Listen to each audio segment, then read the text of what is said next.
19-bob. Bunun bilen Vali Pilatus Hazreti Aysoni qamchilatdi. Lashkarlar tikan shoxlarini örüp bir toj yasab Hazreti Aysoning beshiga kiydirishdi. Ondan uningga shahona so'sun ranglik to'n kiydirishdi. Ular yana uning oldiga kelishib, "Yoshsun, Yahudilarning podshoyi" deb masxara qilishib, uni qachatlashdi. Vali Pilatus yana ordusidan chiqib, xaloyiqqa, "Diqqat! Uningdan hech qanday jinoyat topamaganligimni bilishinglar uchun uni sizlarning oldinglarga elib chiqaman" dedi. Bunun bilan Hazreti Ayso beshidagi tikanlik toj va uchisidagi so'sin ranglik to'n bilan tashqariga elib chiqildi. Vali Pilatus ularga, "Mana u odam" dedi. Oli ruhaniylar va ibodatxona qorovullari Hazreti Aysoni ko'rib, "Uni krestga mixlating" deb vaqirashdi. "Uni o'zinglar mixlanglar. Men uningdan hech qanday jinoyat topamadim" dedi Pilatus. Yahudilar mundaq deyishdi. "Bizda shundaq bir qonun bor. Shu qonunga asosan u o'zini Xudoning o'g'li deb ataganligi uchun o'ltirishga tegishlik."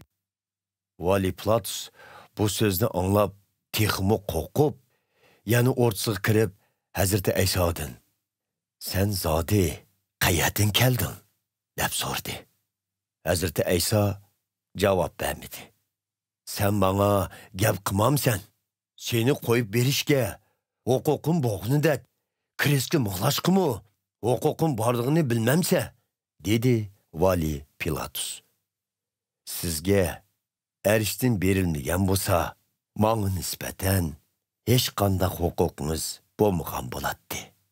Shuning uchun meni sizga topshirib bergan odamning gunohi texmi ig'irdir", dedi Hazreti Ayso. Shuning bilan Pilatus Hazreti Aysoni qo'yib etmoqchi bo'ldi. Lekin Yahudilar, "Bu odamni qo'yib etsangiz, Rim imperatorining do'sti bo'lmagan bo'lasiz. Kim o'zining podshoyi desa, u kishi imperatorga qarshi chiqqan bo'ladi" deb chuqon selishdi. Vali Pilatus bu so'zlarni anglab Hazreti Aysoni tashqariga chiqadi va tosh yotqizilgan ho'yla Aromi tilida G'abata degan yerdagi hukm chiqarish o'rnida o'ltirdi. U kuni o'tib ketish heyitining harpisi bo'lib, soat 12 ga oz qolgan edi. Vali Pilatus Yahudilarga, "Mana bu sizlarning podshoyinglar" dedi. Yo'qting, uni krestga mixlating" deb vaqirashdi Yahudilar. "Meni podshoyinglarni krestga mixlabsin demsizlar" dedi Vali Pilatus. Oli ruhaniylar, "Rim imperatoridan boshqa podshoyimiz yo'q" deb tovlashdi. Bunun bilan Hazreti Ayso Vali Pilatusning buyrug'i bilan krestga mixlanishga topshirildi. Lashkarlar Hazreti Aysoni elib mangdi.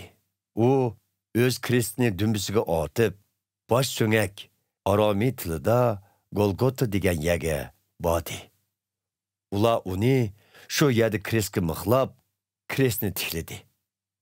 Hazreti Aysoning ikki tarafida yana ikki jinoyatchi bor bo'lib, ularmi uning bilan tang mixlandi. Hazreti Aysoning kresti ikki jinoyatchining o'ttirsiga tiklangan edi. Vali Pilatus taxtiga "Nasralik Ayso Yahudilarning podshoyi" deb yezib, krestga ostirib qo'ydi. Taxtidagi so'zlar İbranicha, Latincha va Grekcha 3 xil yezda yozilganligi hamda Hazreti Ayso mixlangan yer shaharga yaqin bo'lganligi uchun nurg'un Yahudilar taxtidagi so'zlarni o'qigan edi. Shunga Yahudilarning oliy ruhoniylari Vali Pilatusga, "Yahudilarning podshoyi deb yozmang. O'zini men Yahudilarning podshoyi degan deb yezing" deyishdi.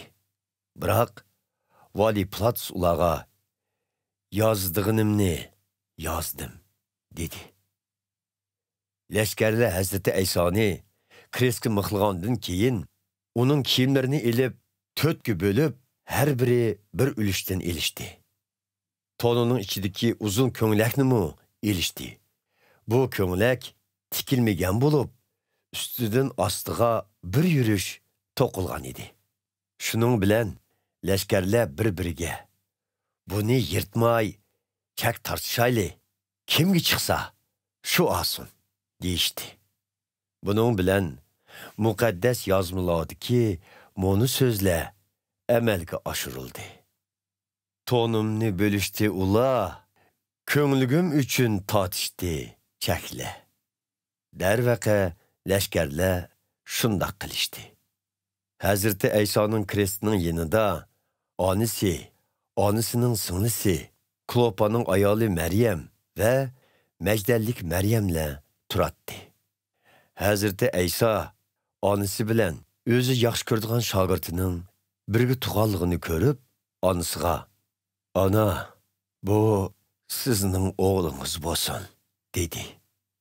Keyin şagirtiga "Bu senin anan bolsun," dedi. Şu vaqtdan itibaren Hazreti Eysa'nın o şagirti Meryemni özünün öyüde turguzdu. Hazreti Eysa hamma işlerinin tamamlanganlığını bildi. Ondan "Ustudim," dedi. Bunun bilen mukaddes yazmılarda yazılgan sözle emelge aşırıldı. O yerde erzon üzüm şarabı bilen toldurulgan bir küp bay idi. Ula üzüm şarabı çılangan bir parça bulutni lipekkül goluğu bağlap Hazreti Eysa'nın ağzığı uzattı. Hazreti Eysa üzüm şarabını tetgandın keyin "Tamam boldu," dedi de beşini töven çürüp can berdi. O günü ötüp ketiş heytinin harpisi idi. Bu heyt dam ilish kuniga to'g'ri kelgan edi. Yahudilar krestga mixlanganlarning jasadini dam ilish kunida krestda qoldirishni to'g'ri topmaydi. Shunga Yahudi oqsoqollari jasadlarni krestdan elib ilish maqsadida Vali Pilatusdan mixlanganlarning tezroq o'lishi uchun ularning putlarini chekib etishni talab qildi. Shuning bilan lashkarlar berib Hazreti Eysa bilan billa krestga mixlangan hilqi ikki odamning putlarini chekib etdi. Lekin Hazreti Eysoga kelganda uning allaqachon o'lganligini ko'rdi. Shuning bilan uning putini chaqmadi. Biroq lashkarlardan biri uning biqiniga naysini sanjivdi. Shu an qon va suv eqib chiqdi. Sizlarni ishonsin deb buni ko'rguvchi guvohlik berdi. Uning guvohligi haqdir. Ko'rguvchi o'zining e'tiqodlarining haq ekanligini biladi. Bu ishlarning hammasi muqaddas yozmalarda uning bir tal so'ngikimi sunmaydi va ular o'zlari nayzi sanchigan odamga qarshi qoldi deb oldin e'tiqodlarni amalga oshirdi. Bu ishlar yuz bergandan keyin Aramatiyalik Yusuf Hazreti Eysa'ni dafn qilish uchun Vali Pilatusdan uning jasadini elib ketishni talab qildi. Yusuf Hazreti Eysa'ning agashkisi edi. Lekin Yahudi oqsoqollardan qo'rqqanidan buni maxfiy tutatdi. Vali Pilatus ruxsat bergandan keyin Yusuf berib Hazreti Eysa'ning jasadini krestdan tushirib elib ketdi. Burun bir kechisi Hazreti Eysa'ning yeniga kelgan Nikodimmu jasadga chochidigan sabra aralash murmakki degan dori darmondan 30 necha kilo elib Yusuf bilan birga keldi. Ikkilan Hazreti Eysa'ning jasadini Yahudilarning dafn qilish odati bo'yicha dori darmonlarni chechib, kendi raq bilan o'rab kepalladi. Hazreti Eysa krestga mixlangan yerda bir bog' bo'lib, bog'ning ichida texi hech kim qo'yilmagan yangi bir o'nkir yerlik bor edi. Bu kun Heytning harpisi hem bu yerlik yaqin joyda bo'lganligi sababidan ular Hazreti Aysoni shu yerga dafn qildi.